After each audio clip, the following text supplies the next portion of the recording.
발표하실 선생님께서는 그 키스트의 로보틱스를 연구하시는 선생님이시고요.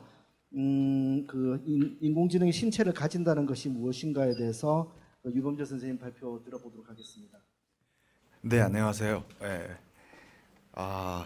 오늘 참 어려운 것 같습니다. 저는 이제 주로 공학을 했기 때문에 공학적인 관점에서 생각을 했었는데 굉장히 철학적으로 이렇게 많은 말씀들을 해주셔서 혼란이 좀 있기도 하고요. 여하튼간에 지금 제가 준비한 것은 하여튼간에 이런 엔지니어링 내지는 공학 관점에서 보는 AI 이런 관점에서 좀 말씀드리겠습니다. 그리고 이제 실제로 이제 지금 알파고 이후에 진짜로 너무 무책임하게 언론에서도 그렇고 이게 지금 인공지능에 대해서 논란이 일고 그리고 그걸로 인해서 정말로 너무나 무책임한 어떤 공포 이런 것들도 있는 것 같습니다. 그래서 일단은 저한테는 우선은 좀 간단하게 얘기를 해보려고 합니다. 이게 이제 지금 우리가 이제 봐왔던 것입니다. 그래서 이제 뭐 알파고하고 이세돌하고 이렇게 했는데 이제 아까 보신 그림이지만 여기 이제 지금 이 그림이 중요합니다. 지금 여기서 실제로 바둑을 둘 때 이 사람이 지금 있었습니다. 이게 이제 아까 말씀하신 것처럼 신체화입니다. 근데 그러면 이 사람의 역할이 뭐였을까? 그러면은 이세돌 씨가 바둑돌을 어디에 두었는지 하는 거를 알파고한테 알려주었고요. 그 다음에 알파고가 결정을 하면 그 위치에다가 바둑돌을 이 사람이 놔주었습니다. 즉 이 의미는 뭐냐면은 센서하고 액추에이션 기능을 해준 겁니다. 알파고에. 이제 그래서 이제 저는 이제 뭐냐면 그런 관점에서 인공지능의 신체화다라고 말씀을 하려고 합니다. 그래서 이제 그러면 이런 식의 지금 인공지능이라고 할까요? 어떤 신체화가 이게 과연 어디쯤 있는 건가? 지금 제가 이제 뭐냐면은 얼마 전에 일본 교수님인데 마소 유타카라고 하신 분이 쓴 책이 있습니다. 인공지능과 딥러닝이라는 책이 있는데 그게 이제 지금 한글로 번역이 돼서 이제 지금 나와 있는데요. 거기를 보니까 이렇게 지금 4가지 레벨로 되어 있습니다. 근데 실제로 이제 지금 보시면은 딥러닝은 이쪽에 아마 레벨 4, 그러니까 알파고는 아마 이쪽에 있는 지금 인공지능인 것 같고요. 그 다음에 실제로 지금 그 어떤 체화된 신체 기능으로서의 어떤 AI는 글쎄요, 지금 여기 레벨 1이나 레벨 2쯤 있지 않을까. 그래서 그 접점을 잡는 것이 그렇게 쉽지는 않습니다. 그래서 이제 뭐 이런 거를 이제 조금 더 쉽게 설명을 한 게 레벨 1은 뭐냐면은 시킨 대로 그냥 하는 아르바이트 인력 수준의 이런 것이 레벨 1이고 레벨 2는 이 데이터베이스를 많이 가지고 그래서 룰을 이해를 하고 일하는 일반 사원 수준이고 이거는 이제 뭐냐면은 어떤 이런 그 결정된 체크 항목을 따라서 업무를 좀 수행을 할 수 있는 과장 수준의 인공지능이고 여기는 이제 지금 뭐냐면은 체크 항목을 스스로 결정하고 판단할 수 있는 그래서 이제 그걸 가지고 업무를 하는 관리자의 수준의 AI다. 이렇게 이제 지금 정리를 지금 하고 있습니다. 그분은. 그래서 저는 이제 알파고는 이 부분에 있는 것 같고 그다음에 실제로 내재된 어떤 신체화된 AI는 글쎄요. 여기 아니면 여기일 것 같은데요. 좀 더 얘기를 좀 해보겠습니다. 그래서 이제 최근에 이제 실제로 뭐냐면 이제 이런 인공지능을 지금 이용을 해가지고 경제적인 임팩트를 주고 그다음에 어떤 부를 창출을 하려면 결국은 뭐냐면은 인공지능하고 인공물을 함께 결합을 시켜서 그걸 가지고 새로운 제품을 만들어야 됩니다. 이제 그래서 실제로 최근에 이제 지금 되고 있는 것들이 인공지능하고 이쪽에 보시는 것처럼 다양한 어떤 이런 디바이스들 인공물하고의 결합을 통해서 새로운 서비스를 좀 만들어주기 위한 시도들이 이제 지금 이루어지고 있습니다. 여기 있는 것처럼 드론도 있고요, 무인 자동차도 있고요, 청소 로봇도 있고, 요거는 이제 지금 아직 안 나왔습니다만 지보라고 해가지고 채팅하면서 다양한 서비스를 제공해주는 이런 로봇도 있고요. 요거는 아시겠죠? 이 페퍼라고 해가지고 감성 인터랙션이 가능한 그런 로봇입니다. 근데 이제 이런 로봇들도 이제 지금 인공지능이 잘 안 돼서 IBM 왓슨하고 함께 연결해가지고 대화할 수 있는 것을 뭐 해주겠다 이런 식의 시도들이 이제 지금 이루어지고 있습니다.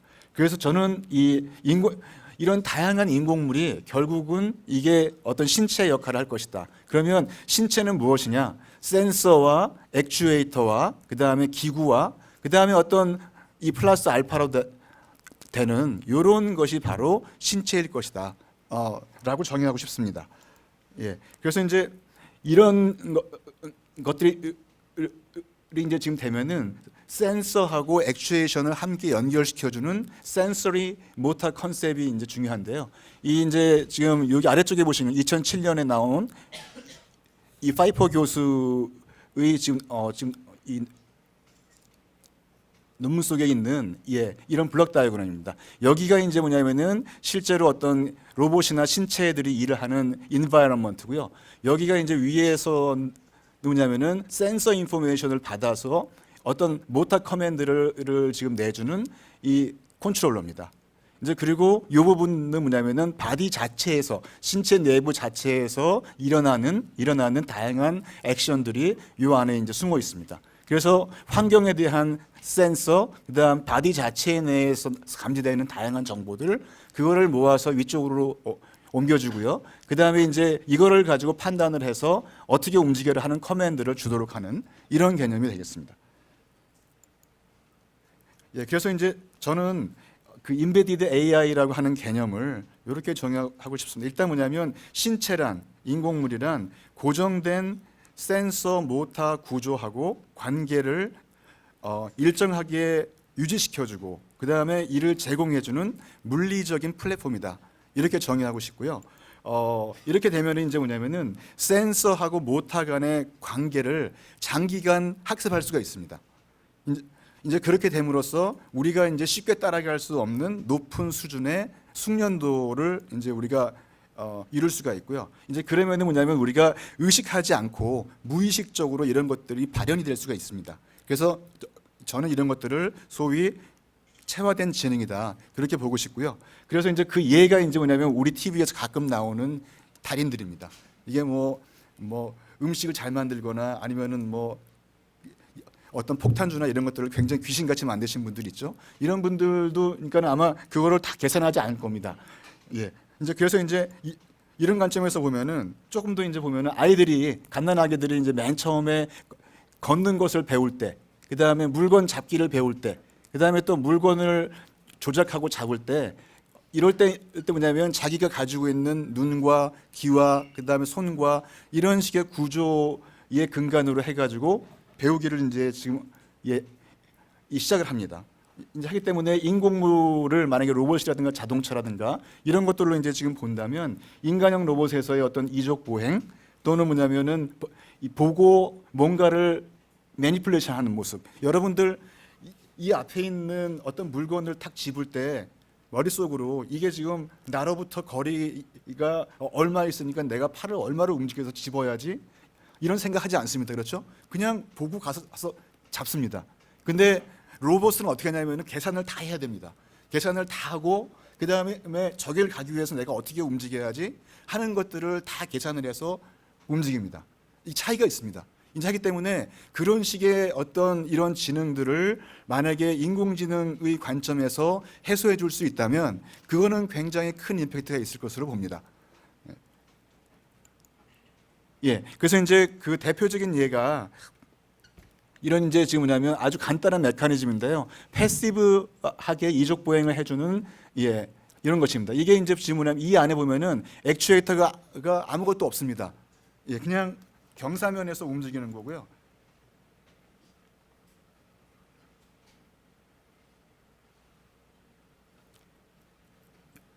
연결이 돼야 되는데요.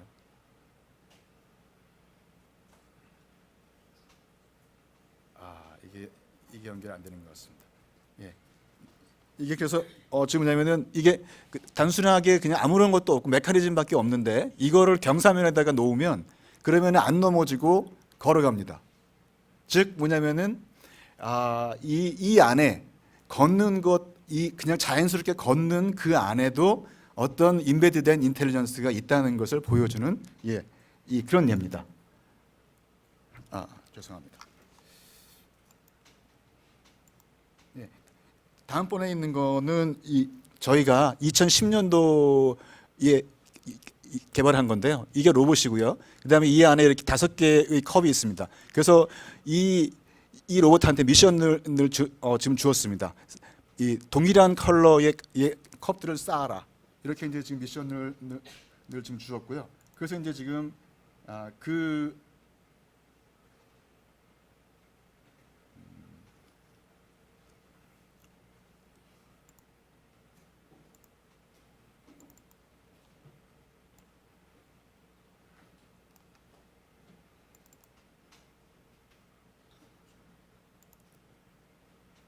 예, 그래서 이제 지금 실제로 이제 이게 이 안에 있는 이 카메라를 가지고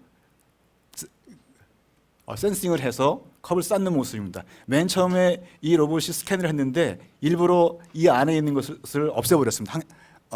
한 개를 빼버렸습니다. 이제 그래도 이제 지금 이 로봇을 이제 자기 나름대로 일을 합니다.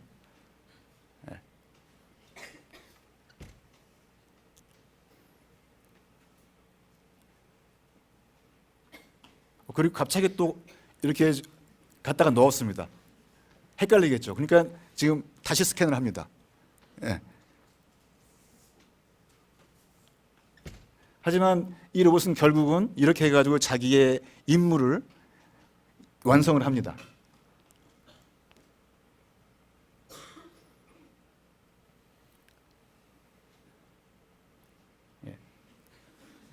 아니 저희는 뭐냐면 이렇게 중간에 안 놓고 허리를 돌려가지고 한꺼번에 이 로봇이 이쪽에다가 놓을 것을 기대했었는데 그렇게 하지 않더라고요.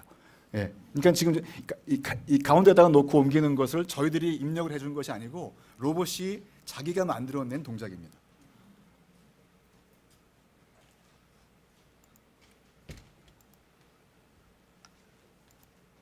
이제 그래서 지금 저희들이 이 일을 하기 위해서 만들었던 아키텍처입니다. 이 실제로 저희들이 뭐냐면 스탠포드에서 만든 이 이카루스라고 하는 리즈닝 엔진을 여기다가 얹었습니다. 이제 그래서 저희는 뭐냐면 이거를 태스크 레벨, 태스크 플래닝을 위한 AI로 이제 지금 이용을 했고요. 그 다음에 이제 실제로 이쪽에는 이제 리얼 로봇이 있고요.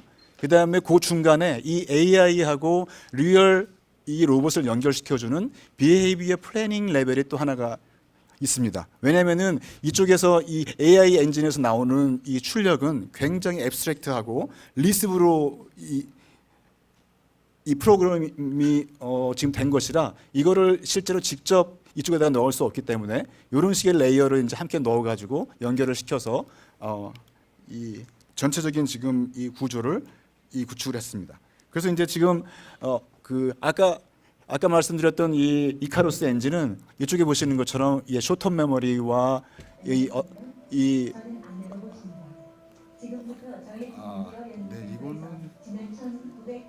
죄송합니다. 이게 수행했던 과제인 가정용품 로봇 아이작의 다양한 기능들에 대해 설명해드리겠습니다.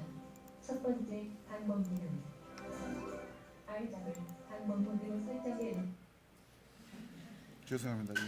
뭐가 좀 잘못됐던 것 같습니다. 예, 그래서 이게 이제 실제로 이제 저희들이 이용했던 스탠포드에서 개발됐던 이카루스라고 하는 엔진입니다. 그래서 저희들은 이제 이런 것들이 이제 지금 좀 더 발전을 해서 리즈닝만이 아니고 학습도 되고 그다음에 또 어드밴스드된 어떤 그런 뭐 추론까지도 가능한 그런 것들이 되면 좋겠다라고 지금 생각을 좀 하고 있습니다. 그래서 저희들이 이제 이런 것들을 뭐냐면은 이렇게 이 아까 보여드렸던 이런 어떤 블럭 쌓기라든가 그 다음에 이 스타팅 위치에서 출발해가지고 저희들이 원하는 목적지까지 그 오토노머스하게 주행을 하는 그런 목적으로 한번 실험을 해봤습니다. 성공적으로 됐습니다. 즉 뭐냐면은 이게 이런 obstacle이 많은 환경에서 오토노머스하게 주행을 하기 위해서는 굉장히 복잡한 이런 수학적인 모델을 이용을 해서 슬램이라고 하는 알고리즘을 많이 이용을 합니다. 근데 저희들은 이쪽에서 그런 알고리즘을 안 쓰고 그냥 단순히 뭐냐면 AI에다가 입력해주는 단순한 로직을 이용을 해가지고 이거를 이제 지금 달성을 했습니다. 그래서 저희들의 또 한 가지 어떤 희망은 AI하고 이런 이 신체가 적절하게 잘 결합이 되면은 기존에 해왔던 틀보다 훨씬 간단하면서도 그 태스크를 좀 더 안전하고 완전하게 이렇게 달성할 수 있는 것들이 가능해지지 않을까. 예, 그런 생각을 지금 하고 있습니다. 네, 이건 넘어가겠습니다. 그래서 이제 전체적으로 이제 좀 말씀을 좀 정리를 좀 해보면요, 신체는 이제 이러한 인공지능이 환경하고 인터랙션하고 인간에게 실질적인 어떤 물리적인 서비스를 제공하는 하는 수단이다, 이렇게 생각을 지금 하고 있고요. 그 다음에 인간과 이 어떤 흡사한 구조를 갖는 인공물, 이것을 뭐 물론 로봇이라고 할 수 있겠습니다. 이러한 인공물을 활용함으로써 인간의 어떤 이런 센서와 어떤 모터 간의 관계, 인지 과정, 이런 것들을 더 잘 이해할 수 있을 것이다, 이렇게 보고 있고요. 그 다음에 이 인공지능하고 신체의 유기적인 결합을 위해서는 내재화된 인공지능과 머신 인터페이스가 반드시 필요하다, 이렇게 생각을 좀 하고 있습니다. 예, 근데 이제 이렇게 말씀드리면 와우, 그러면은 만약 휴머노이드가 만약에 이거하고 결합이 되면은 뭐 이 터미네이터나 아이로봇에서 나왔던 이런 로봇이 나와가지고 인간을 지배하지 않을까, 그런 걱정을 지금 어쩌면 하실 수도 있겠습니다. 그래서 제가 마지막으로 이 동영상 하나 보여드리면서 마무리를 하겠습니다. 아, 이게 지금 이게 플레이가 안 되네요. 오, 네, 이게 플레이가 안 되면, 아, 여기는 동영상이 없네요. 아, 아쉽습니다. 예, 못 보여드릴 것 같습니다. 이 동영상은 이제 지금 어떤 거였냐면요, 이 작년에 이제 달파에서 이 휴머노이드 로봇을 이용을 해가지고 DRC라는 게 있었습니다. 그래서 뭐냐면 재난 상황에서 8가지의 태스크를 다 완성하는, 예, 그런 프로그램이었는데요.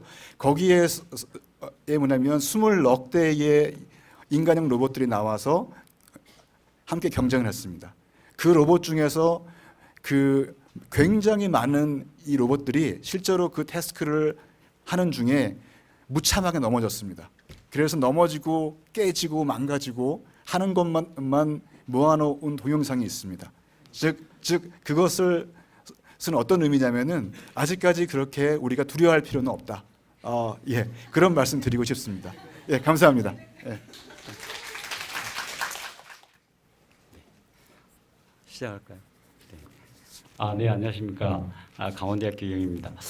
제가 그 일정이 좀 번역이 겹치는 통에 그 앞에 발표하신 선생님들의 발표를 듣지 못했어요. 그래서 하여튼 제가 이제 논평을 충실히 할 수 있을지 하여튼 즉흥적으로 좀 이렇게 방금 이범재 박사님 발표도 잘 들었고요. 하여튼 그래서 제가 준비한 슬라이드를 중심으로 하여튼 접근을 해볼까 합니다.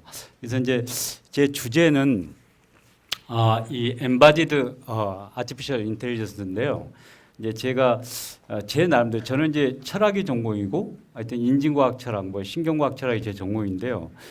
하여튼 뭐 여기 배문정 선생님 앞에 발표하신 배문정 선생님하고 같이 이넥티브 카그니션에 대해서 이제 관심을 공유하고 있고 지지하고 있는 입장입니다. 그래서 이제 그런 입장에서 보면, 그러니까 지금 이제 저희는 이제 관심, 특히 저는 이제 철학이 전공이기 때문에 공학이나 사이언스를 직접 하신 분들하고 굉장히 이제 같이 얘기를 해보고 싶고요. 이제 제가 공부할 때는 그렇게 많이 했었는데 사실 이제 우리나라 현실이 사실 좀 썩 그렇지 못해서 하여튼 저만 이제 그 철학자 얘기를 하고 있고, 그런 얘기가 공학 실제로 하신 분들하고 약간 이제 그 괴리가 있다는 생각, 약간 괴리는 뭐하지만 간극이 있다는 생각 평소에 많이 했어요. 근데 오늘도 이제 약간 그런 느낌이 이제 잠깐이나마 들었었고, 그래서 하여튼 이제 그게 이제 제 생각이 옳다는 게 아니고 하여튼 인문학자들은 이런 생각을 한다. 적어도 이 관심에 대해서. 그런데 이제 그런 관심이 어떻게 공학적으로, 과학적으로 녹여낼 수 있을지 하여튼 이제 그런 쪽에 한번 초점 맞춰보겠습니다.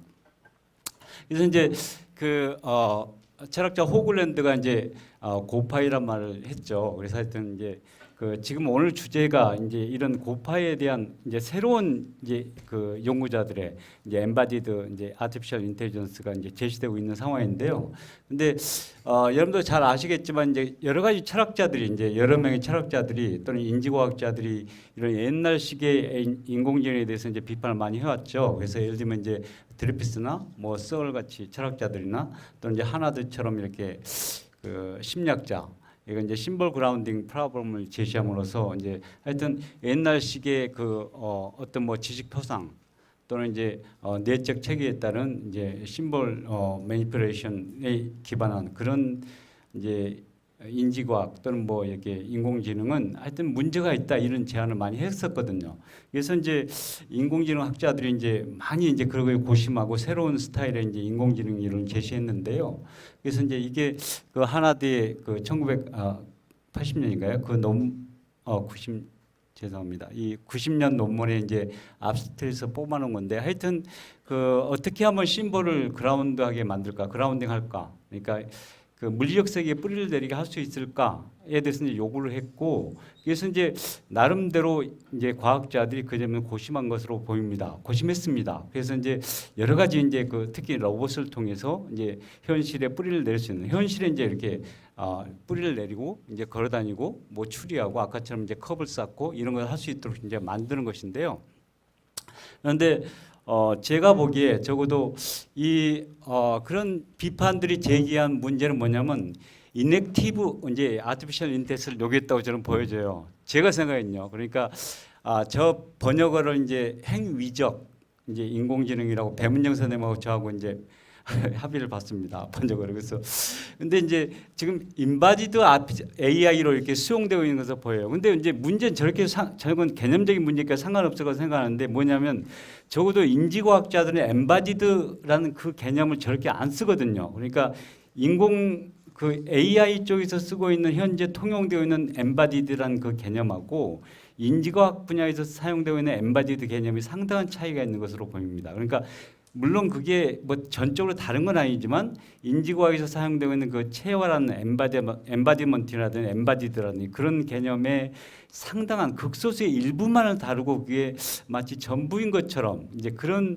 이제 물론 그럴 리가 없겠지만 그런 식으로 이렇게 인식되고 있지 않는가 그런 생각이 들거든요. 하여튼 그래서 그런 쪽이 좀 개념 명료가 필요하지 않을까 생각합니다.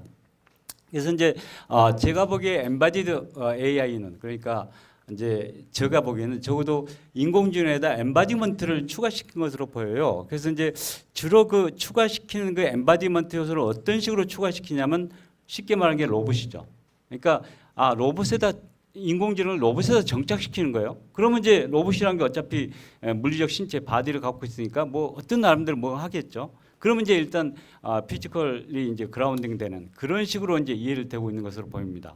이제 그때 그 물리적 세계에서 어떻게 살아가고 있는 것인지 그건 이제 또 다른 문제긴 하지만 적어도 인지과학자나 철학자들이 관심을 갖고 있는 것은 물리적 세계이기도 하지만 그 물리적 세계는 그러니까 어떤 세계냐면 약간 현상학적으로 말하면 그러니까 해석된 세계인 거죠. 단순히 물리적 세계가 아니라 그러니까 우리의 의도나 지향성이나 기타 등등 그런 것들이 이렇게 그런 것들에 의해서 해석된 세계를 의미하고 있는데 달리로 물리적 하나의 대상에서의 그 로봇이 어떻게 잘 이렇게 움직이고 쌌냐 이런 것에만 초점을 두고 있는 것처럼 보여요. 그래서 하여튼 그게 이제 인공지능의 발전 단계 한 단계인 것인지 아니면 진짜 인공지능 학자들이 그것만을 목적으로 최종적인 목적으로 하고 있는 것인지 아까 이제 말미에 이제 유 박사님께서 말씀하셨듯이 그러니까 현재로서는 그런 뭐 아주 인간다운 휴머라이크한 그런 뭐 로봇이나 이런 존재 아주 까마득하다 이렇게 얘기 이제 하셨는데 원리상 이제 철학자들은 원리에 치중하거든요. 그걸 우리가 못 만들 가능성은 없고 그러니까 하여튼 그런 인공지능이 그러니까 만일에 그런 것들도 어떤 식으로 이제 우리가 엠바디먼트를 구현시킬 것인지 하여튼 이제 현재 그렇다면 현재 인공지능이 구현하고 있는 엠바디먼트가 어느 수준에 있는 것인지 그런 것을 좀 이제 살펴봤으면 좋겠습니다. 그래서 이 이제 연구 리서치 프로그램으로서 보면 이제 이 Theory of Embodiment, Embodied Cognition은 이렇게 한 적어도 6가지 정도, 뭐 지금 한 이런 정도로 좀 현재 사용되고 있거든요. 그러니까 embedded cognition이라든지 embodied cognition, 이제 좁은 의미죠. 또는 extended cognition이라든지 이제 뭐 inactive cognition 또는 distributed cognition 또는 situated cognition 이런 식으로 굉장히 많이 사용되고 있습니다. 그러니까 실제로 이제 이게 인지과학자들에서 사용되고 있는 embodiment의 개념인데 이제 그 지금 embodied AI라고 사용됐을 때는 이것들 중에 어느 일부에 어떤 사상에 초점을 둬서 인공지능적으로 구현하고 있다는 것이죠. 그러니까 이제 그게 전적으로 약간 이제 제가 보기에는 그 체화된이라는 개념이 조금 좀 굉장히 축소돼서 사용되고 있지 않은가. 이 그림이 뭐 잘 표현하고 있지 않지만 그러니까 이제 그런 어떤 연구 프로그램에서 이제 현재 인지과에서 지금 연구 프로그램에 등장하고 있는 체화주의의 일부 사상이 이제 공학적인 어떤 통찰과 결합해서 지금 현재 embodied AI라고 불리는 그런 분야로 등장한 것으로 보입니다. 그런데 실제로 이건 이제 저만의 불평은 아니고요. 실제로 조금 좀 인문학적인 공학자들은 이미 이제 짐 캐러라고 아까 배민정 선생님께서 충분히 이제 설명하셨을 거라고 제가 생각되는데 그런 이제 인공지능 학자는 실제로 이 인바디드 AI를 넘어서서 이넥티브 AI로 넘어가야 된다. 실제로 이제 그런 주장이 지금 대두되고 있는 입장이거든요. 하여튼 그래서 그게 어떤 쪽으로 보면 그 논리적으로나 이제 개념적으로 좀 충분히 이제 맞는 얘기라고 생각됩니다. 그래서 하여튼 지금부터는 이제 그 얘기를 좀 제가 보충 설명드릴까 합니다. 그래서 이제 이건 잠깐만요. 그래서 지금 이제 이 Theory of Embodied Cognition의 이제 핵심적인 이론들은 제가 보기엔 Extended Cognition하고 Inactive Cognition 이 두 가지에 이제 초점이 모여 있습니다. 이건 뭐냐면 그러니까 이런 얘기들이 그러니까 인공지능 학자들에서 굉장히 이제 많이 받아들이고 있다는 뜻이죠. 그래서 이제 이 Extended Cognition은 그 얼마 전에 여기 서울대도 몇 년 전에 왔었죠. 이제 찰머스나 뭐 앤디 크락 같은 학자들에서 이제 조장돼 가지고 굉장히 이제 예를 들면 이제 뭐 이렇게 어떤 이제 우리의 그 인지가 우리의 몸 밖에도 확장될 수 있다라는 그런 의미로 예를 들면 이제 우리의 외장 로봇을 한다든지 아니면 뭐 심지어 핸드폰이라든지 뭐 기타 여러 가지 그런 것들이 우리의 인지가 확장된 그러니까 우리의 인지의 일부를 보고자 하는 그런 이제 굉장히 포괄적인 그런 입장으로 사용되고 있죠. 그래서 하여튼 이런 입장들이 있는데요. 그래서 제가 보기 진정한 이제 인바디드 AI는 어떤 식이냐면 그러니까 그 공학적 통찰을 이제 물론 가면을 해야 되겠죠. 그런데 제가 말씀드린 그런 의미로 여러 가지 다양한 이론들 특히 이제 제가 보기에는 이넥티브 이제 카그니션과 좀 결합되면 보다 좀 충분한 그런 인공지능 우리가 이제 인문학적으로 얘기했을 때 그러면 저 정도 되면 진짜로 우리가 이제 인공지능이라고 말해볼 수 있지 않을까라는 그런 생각을 한다는 것입니다. 그래서 이제 이 행위주의에 대해서 아마 이제 그 배민정 선생님께 많이 말씀하셨을 거라고 생각되고요. 제가 생각한 것은 이제 다시 한번 강조를 드리면 행위에 굉장히 초점을 두고 있다는 것이죠. 그러니까 인지, 카그니션조차도 이제 그 액션을 보고 퍼셉션 같은 것, 이제 알바 노이가 특히 이제 그런 쪽에 초점을 두는데 우리가 보는 것 자체도 우리가 어떻게 행위하는가에 따라서 범위 달라진다, 범위 결정된다 이런 식으로 이제 주장을 하는 겁니다. 하여튼. 그 여러 가지 얘기가 있는데요. 짐캐 얘기가 주로 있고 그래서 근본 문제는 여전히 지금도 저는 이제 궁금한 게 뭐냐면 AI가 바디를 갖고 있다는 게 도대체 무슨 의미냐? 그냥 로봇한테만 실어놓으면 그게 엠바디드 됐다는 뜻이냐? 아니면 휴먼 라이크한 그런 존재로 그러니까 그 바디 자체가 물론 이제 우리 인간처럼 이렇게 단백질로 되어 구성될 필요는 없겠죠. 기능주의에 따라서 뭐 세로 돼도 좋고 기타 여러 가지 되면 되겠지만 적어도 예를 들면 그렇지 않습니까? 메럴 퐁도 얘기했듯이 이제 눈을 못 보는 사람도 어느 정도 지팽이를 계속 들고 다니면 그 난막대기가 내 몸의 일부가 되잖아요. 거기서 피를 느끼고 감정을 느끼고 그러듯이 그러니까 그게 뭘로 구성되는 건 상관이 없거든요. 그러니까 그런 정도의 어떤 우리의 인지, 감정 이런 것들을 처리해 줄 수 있는 그런 어떤 바디를 갖는 그런 이제 AI 이런 식이죠. 그래서 하여튼 이제 그런 것들을 겨냥을 안 하는 것인지 아니면 그런 걸 만들 필요가 없다는 것인지 하여튼 뭐 그런 도덕적 차원이 있겠죠. 그걸 만들 수 있다라도 만들 필요가 없을지도 모르고요. 또는 원리적으로 만들 수 없을지도 모르고 하여튼 그런 얘기를 좀 더 이제 제가 진짜 그 분야를 연구하시는 분들께 듣고 싶은 사항입니다. 그래서 그 하여튼 뭐 체화의 다양성이 여러 가지가 있는데 최종적으로 이제 짐기에 따르면 한 4가지 정도 있어요. 그래서 마지막 단계가 뭐냐면 진짜 유기체적인 엠바디먼트라고 그래서 하여튼 그 유기체적으로 그러니까 신진대사를 하고 이 실제 세계에서 살아갈 수 있는 그런 존재를 하여튼 최종적인 엠바디먼트의 최종 단계로 제시하고 있습니다. 하여튼 그래서 이제 뭐 그 비싼 얘기고요. 하여튼 이걸 제 얘기를 논평 말씀 끝냈습니다. 감사합니다.